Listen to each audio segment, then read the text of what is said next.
آج صبح سید المرسلین سے مروی ایک حدیث قدسی پڑھی اور سوچا کہ آپ کو بھی سنا دوں کہ پروردگار فرماتا ہے 3 قسم کے لوگ ایسے ہوں گے جن پر میں اللہ قیامت کے دن دعویٰ دائر کرنے والا ہوں گا، جن کا خصم عموماً دشمن کو کہا جاتا ہے، میں اللہ ان پر دعویٰ دائر کرنے والا ہوں گا۔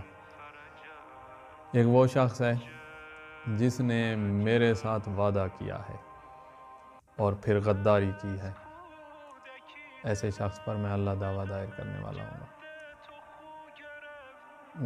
مثلاً غداری اس طرح کہ ایک بندہ دینداری کا لباس پہن لے، لوگ اس پر اعتماد کرنے لگ جائیں اور پھر اپنی چھپی ہوئی بے دینی کو ظاہر کرے، یا لوگ اس پر اعتماد کریں اور وہ لوگوں کو دین سے دور کرنے والا بن جائے۔ یہ بھی ایک مثال ہے غداری کی۔ اور دوسرا وہ شخص جس کا اللہ دشمن بن کر سامنے آئے گا، وہ شخص ہے کہ جو کسی آزاد شخص کو بیچ ڈالے، آزاد شخص کو بیچ ڈالے۔ پہلے زمانوں میں لوگ آزاد کو پکڑ کر غلام بنا کر بیچ ڈالتے تھے، اور اب زمانے تبدیل ہو گئے ہیں، اب اور طریقے ہیں لوگوں کو بیچنے کے، جیسے حکومت میں آنے والے شخص پوری قوم کو بیچ دیتے ہیں، اور خصوصاً ہم پاکستانی جن کو ہمارے سیاسیوں نے دوسری قوموں کا غلام بنا دیا ہے۔ ہمارا مزدور مزدوری کر رہا ہے اور اس کی مزدوری میں سے اچھی خاصی مقدار نکل کر سود بن کر کفار کی جیبوں میں جا رہی ہے۔ اور تیسرا شخص جس کا اللہ خصم ہوگا اور اس پہ دعویٰ دائر کرنے والا ہوگا، وہ ہے کہ جو کسی مزدور کو مزدوری پہ لگا دیتا ہے، اور جب وہ مزدور مزدوری کر لیتا ہے یہ اس کو اجرت اور مزدوری نہیں دیتا اور وہ خالی ہاتھ لوٹ رہا ہوتا ہے۔ غریب کو یہ مزدوری پہ نہ لے جاتا تو اس کو کوئی اور لے جاتا اور اس کے بچے بھوکے نہ رہتے، گھر کی ضروریات پوری ہو جاتی۔ اس نے مزدوری بھی کروا لی ہے اور غریب کے گھر بھی کچھ نہیں گیا ہے۔ اسی وجہ سے حضور فرماتے ہیں کہ پروردگار ہر گناہ معاف کر دے گا، ہر گناہ معاف کر دے گا، لیکن 3 گناہ ایسے ہیں جو پروردگار کبھی معاف نہیں کرے گا۔ ایک گناہ یہ کہ انسان دین ایجاد کر دے، پروردگار نے دین بھیجا ہے، شریعت بھیجی ہے، اس کے مقابلے میں کوئی اٹھا اور اس نے دین ایجاد کر دیا، دین میں اپنی من پسند کی چیزیں داخل کر کے بدعتیں لوگوں کے حوالے کر دیں۔ ایک یہ، اس کا گناہ معاف نہیں ہے۔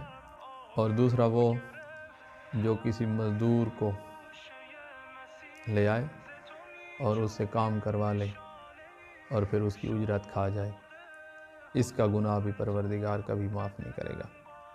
اور تیسرا وہ جو کسی آزاد شخص کو بیچ دے۔ یہ 3 گناہ ایسے ہیں پروردگار ہر گناہ معاف فرما دے گا، لیکن یہ کبھی معاف نہیں فرمائے گا۔ اور ایک اور مقام پہ حضور فرماتے ہیں کہ مزدور کی مزدوری کھا جانے والا، اس کو 2 نقصان ہوں گے۔ ایک یہ کہ جتنے نیک اعمال کیے ہوئے ہیں وہ سارے ہبط ہو جائیں گے۔ ہبط کہتے ہیں کہ اس طرح ختم ہو جائیں گے کہ پھر واپس بھی نہیں آئیں گے، بالکل فنا ہو جائیں گے۔ اور دوسرا یہ کہ وہ جنت جس کی خوشبو 500 سال کی مسافت تک آتی ہے، فرمایا یہ بندہ جو مزدور کی مزدوری کھا گیا ہے، یہ قیامت کے دن جنت کی خوشبو تک بھی نہیں سونگھ پائے گا، اتنا دور ہوگا جنت سے۔ یا تو انسان مزدوری کروائے نا، اگر مزدوری کروانی ہے اور اپنے حالات اچھے نہیں ہیں تو مزدور کو مزدوری پہ آنے سے پہلے ہی بتا دیا جائے کہ میں تجھے نقد نہیں دے سکوں گا، فلاں تاریخ کو دوں گا، اور یہ بھی طے کر لیا جائے کہ میں تمہیں کتنی مزدوری دوں گا۔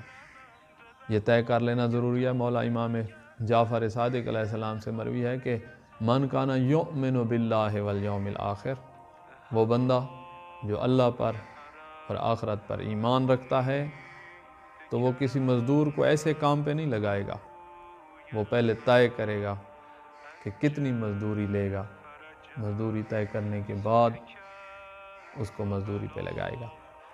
تو اس طرح بھی تو ہو سکتا ہے کہ مزدوری جیسے طے ہو، یہ بھی طے ہو جائے کہ کب مزدوری دی جائے گی، پھر غریب کی مرضی ہے، مزدور کی مرضی ہے، وہ اس کے ہاں مزدوری پہ آئے یا نہ آئے۔ خداوند عالم ہمیں غرباء و فقراء اور مزدور طبقے کے ساتھ تعاون کرنے کی توفیق عطا فرمائے۔